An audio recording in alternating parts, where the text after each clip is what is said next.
Какова в Ухте ситуация с ремонтом школ? Где, когда и в каких объемах он будет проведен?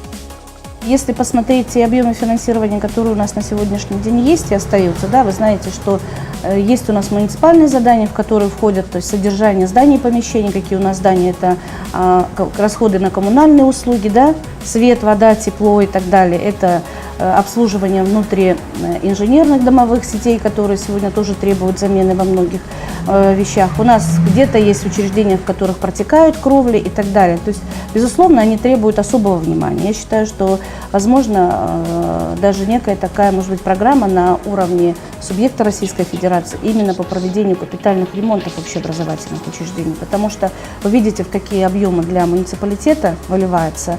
То есть, это 301 миллион, если посмотреть, если остается после зарплаты 625 миллионов у нас, да, в целом, и минус 301, если даже мы за 2 года возьмем, пусть это будет, а остатки все равно остается.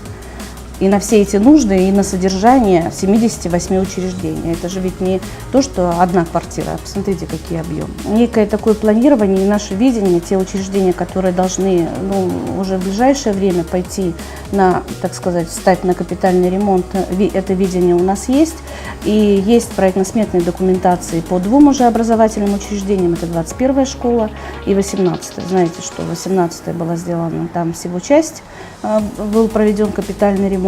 И 21-е это кровля, и сегодня проектно-сметная документация на капитальный ремонт по этому учреждению есть. Очень интересует ремонт в школе номер 19. Когда он будет проведен? Безусловно, ремонтные работы там проводить надо, и мы об этих проблемах знаем. И сегодня, значит, когда мы формировали уже, предварительно, так скажем, бюджет, то с каждого образовательного учреждения в адрес управления образования были направлены своего рода такие заявки, где были обозначены ключевые такие позиции, моменты, где нужно ремонтировать, где проблемная ситуация. И в первую очередь мы рассматривали, если есть уже на сегодняшний день некая такая проектно-сметная документация, чтобы понимать, даже если это текущий ремонт, да, цена вопроса такая, замена окон, это сумма такая.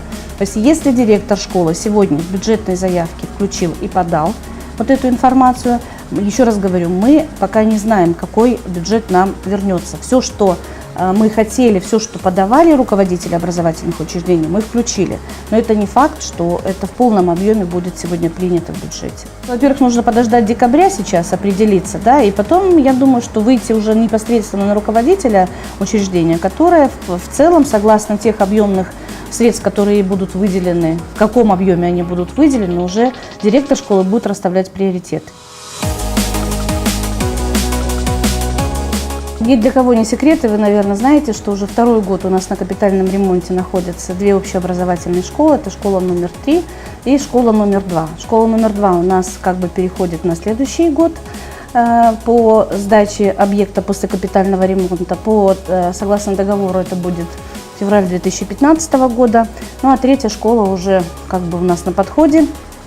Мы думаем, что в первых числах, то есть со 2-й четверти, в первых числах ноября уже ребята перейдут у нас из 18-й школы и 20-й школы уже в свои родные, так сказать, пенаты. После того, как будут завершены все работы, будет получена лицензия на право организации образовательной деятельности именно уже по этому адресу в этой школе.